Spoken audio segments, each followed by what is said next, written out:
So ito yung sinasabi ko, no? Yung hakotan namin hindi natapos kahapon. Pagkatapos ma-chop-chop yung kulungan, naiwan pa ulit dyan sa bahay ng aking kapatid, hipag. Tapos sabi nila itatawid na lang doon nila ng ilog, kasi may isang option, pwede silang umikot, may kalsada, pero napakalubak at saka medyo may kalayuan. So ayan, no, talagang chachap-chapin mo yung kulungan para lang maitawid dito sa ilog. Yan.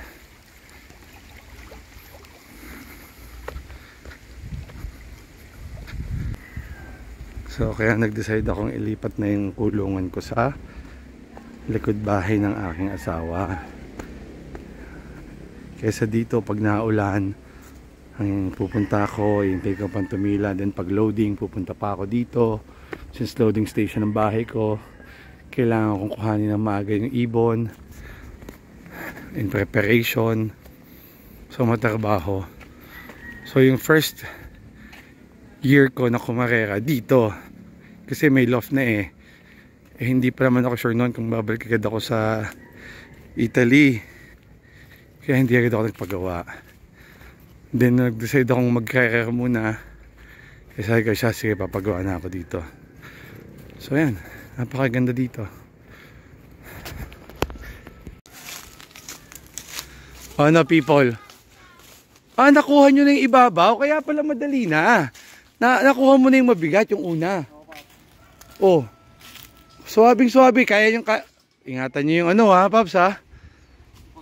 Oo, dahan-dahan lang. Ha? Ang laki. Basta pag dinaan nyo, yung nakalawit, Paps. Paps, kaya nyo ng dalawa yan? Hindi, yung nakalawit, ayaw mong tanggalin ha? Ayun, yung sirang paa para walang nakalawit pag nababa. Yan. O yan, so malinis na. Wala na ang loft.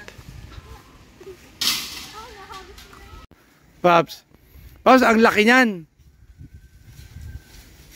Hintayin mo na yun. Hintayin mo na yung bata mo. Paps, ang laki niyan. Dapat 2 tao yan.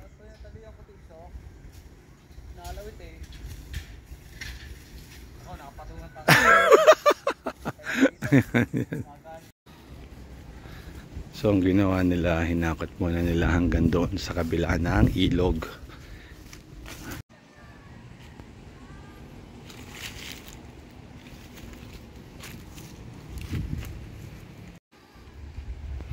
Ito yung haling piraso. Balik kahapon pala na una nilang kuhanin yung viewing. Oh yan, puzzle na. Ang bigat niyan. Masyado mabigat. Oh, so 5 pieces all in all. Ilang ilog ha? Para i-guide ko yung ano. Oh, yan ha, pakasisipag oh. Excited na daw siyang mabuo yung kulungan. Ang tibay nyo.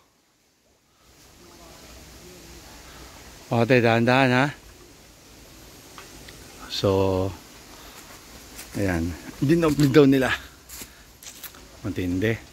So nakita nyo na kung para maibaba nyo yung kulungan, hati-hatiin nyo, tatawid nyo yung ilog.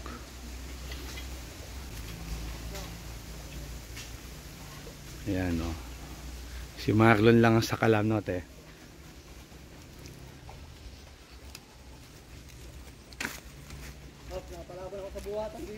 Aba, di ba alam, may kulungan ka naman. Ano gusto mo? Ha? Oo, malakas ang bayaw mo. Kakaiba.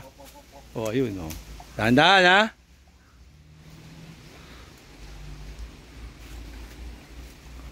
Ayan, medyo matarik itong akyata, no? Yeah. Oh, tingnan nyo na. Okay, dahan-dahan ha.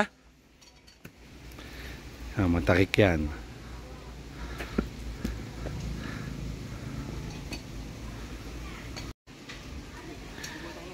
Oo, kasi dapat pala nasa ibabaw yung may nakalawit. Di ba?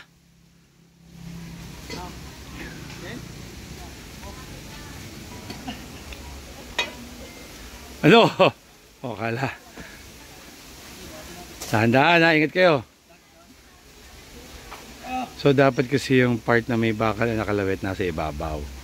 Para hindi sumasabit.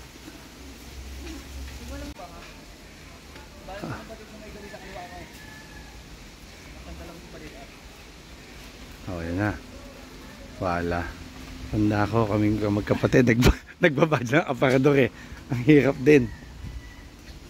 Ito muna kaya natin lagay ah. Oo, ipunin nyo muna dyan. Oo, doon sa may bakal nyo, sa may ding-ding nyo, isandal, Paps. Yan, dyan. So, dito nagwawakas ang kulungan, ang gift loft natin kay Marlon Montoya. Sana tuloy-tuloy ang pag-iibon niya. Olon, okay, dyan ka na.